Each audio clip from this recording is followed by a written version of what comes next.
Paolo Avellino, matapang na sinabing hindi siya pabor kung magkabalikan si Kim Chu at Sian Lim.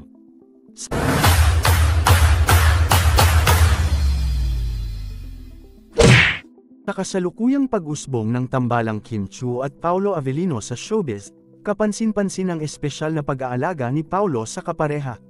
Sa isang kamakailang panayam ng press kay Paolo Avellino, naitanong sa kanya ang tungkol sa posibilidad ng muling pagbabalikan ni Kim Chu at Sian Lim. Tugon ni Paolo, "Hindi talaga ako yung tipo ng tao na nanghihimasok sa mga problema ng ibang tao." Paolo, nakilala sa kanyang pagiging pribado at hindi pagiging polemic sa mga personal na issue, binigyang diin niya ang kanyang paninindigan pagdating sa mga malalapit sa kanyang buhay. "Ngunit kapag yung mga malalapit na sa akin ang naapektuhan ay lumalaban ako," aniya.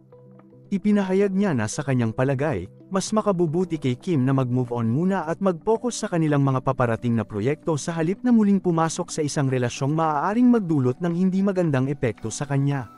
Sa pagpapatuloy, binanggit ni Paolo na sa ngayon, hindi niya nais makitang nahihirapan si Kim. "Sa ngayon, hindi ko gustong nakikitang nahihirapan si Kim lalo na at napalapit na din siya sa akin," wika niya. Ito ay nagpapakita ng malalim na pag-aalala ni Paolo para sa kagalingan ni Kim, lalo na't nakikita niya ang mga hamon na maaaring kaharapin ni Kim sa muling pagpasok sa isang relasyon na may potensyal na muling magdulot ng pagsubok.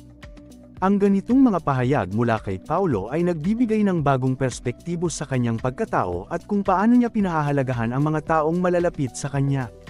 Pinapakita rin ito ang kanyang pagiging tapat at direkta sa kanyang mga pananaw at damdamin, isang katangian na hinahangaan ng marami sa kanya.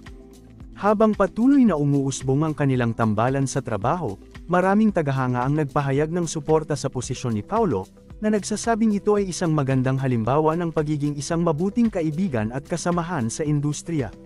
Sa kabilang banda, may ilan din na nagpahayag ng kanilang pag-aalala sa kung paano maaapektuhan ang relasyon sa pagitan ni Kim at Sian sa hinaharap.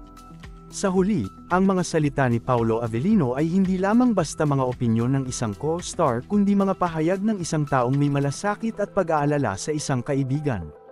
Sa industriya kung saan ang bawat kilos at desisyon ay binibigyan ng malawak na interpretasyon at pagpapakahulugan, ang kanyang mga sinabi ay nagpapakita ng kanyang matatag na paninindigan sa pagprotekta at pagtulong sa mga taong malalapit sa kanya.